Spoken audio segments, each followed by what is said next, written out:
Salam Indonesia, Anda menyaksikan berita terkini bersama saya, Madis Kedanekarang.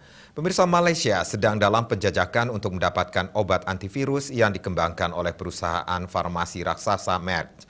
Obat tersebut digadang-gadang untuk pengobatan COVID-19.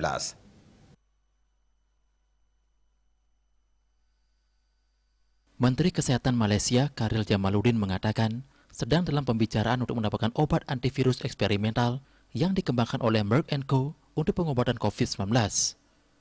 Menkes Jamaluddin menambahkan dalam sebuah tweet bahwa dia telah memulai negosiasi untuk mendapatkan obat-obatan baru.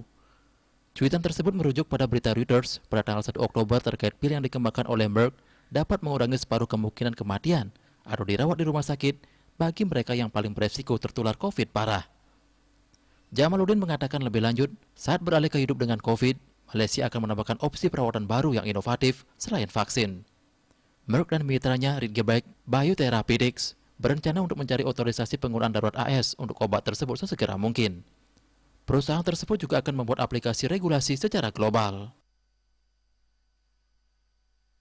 Pil Molnupiravir yang dirancang untuk masukkan kesalahan ke dalam kode genetik virus akan menjadi obat antivirus oral pertama untuk COVID-19.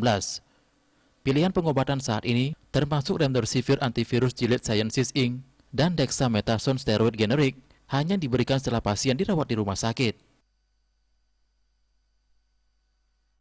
Pemirsa, untuk mencegah penyebaran COVID-19, ingat pesan Ibu, selalu terapkan 3M, wajib memakai masker, mencuci tangan, jaga jarak, serta hindari kerumunan. Dengan penerapan perilaku 3M, Indonesia segera terbebas virus corona menuju Indonesia maju. Update terus informasi Anda dengan subscribe dan like YouTube channel Bali TV @newsbalitv. Tetaplah bersama Bali TV. Salam Indonesia.